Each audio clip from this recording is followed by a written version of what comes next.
આજે માત્ર દીવાઓનો તહેવાર જ નહીં, પરંતુ દેવી મહાલક્ષ્મીના પૃથ્વી પર આગમનનો પણ દિવસ છે. પરંતુ શું તમે જાણો છો કે લક્ષ્મી માત્ર ધનની દેવી નથી, પરંતુ જીવનની 8 અલગ અલગ શક્તિઓનું પ્રતીક પણ છે. આજે અમે તમને દેવીના એ જ 8 સ્વરૂપોના રહસ્યો જણાવીશું જે દરેક ઈચ્છા પૂરી કરવાની શક્તિ રાખે છે. ઋગ્વેદના શ્રી સૂક્ત, મહાભારત અને નારદ પંચરાત્રમાં દેવીના આ 8 સ્વરૂપોનો ઉલ્લેખ મળે છે. કહેવાય છે કે લક્ષ્મીના દરેક રૂપની પૂજા એક અલગ મનોકામના પૂરી કરે છે. પરંતુ દેવી પ્રગટ કેવી રીતે થયા?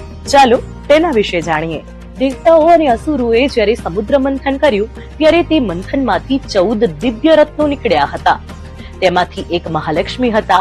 કાર્તક અમાસની રાત્રે દેવી પ્રગટ થયા અને ભગવાન વિષ્ણુ સાથે લગ્ન કર્યા. આ કારણે કાર્તક અમાસ મહાલક્ષ્મી પ્રકટ ઉત્સવ એટલે કે દીપાવલીના રૂપમાં ઉજવવામાં આવે છે. સમય સમય પર દેવી લક્ષ્મીએ ભક્તોની અલગ અલગ કામનાઓ પૂરી કરવા માટે 8 સ્વરૂપો ધારણ કર્યા, માટે તેમને અષ્ટલક્ષ્મી કહેવામાં આવ્યા.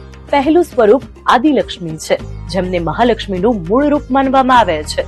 આ સ્વરૂપની પૂજાથી ભક્તને સુખ, સમૃદ્ધિ, શાંતિ, પારિવારિક પ્રેમ, માન સન્માન, સારું સ્વાસ્થ્ય અને લાંબી ઉંમર મળે છે. જો તમે ધન સંપત્તિની કામના કરો છો તો ધનલક્ષ્મીની આરાધના કરો, જે માતાનું બીજું સ્વરૂપ છે.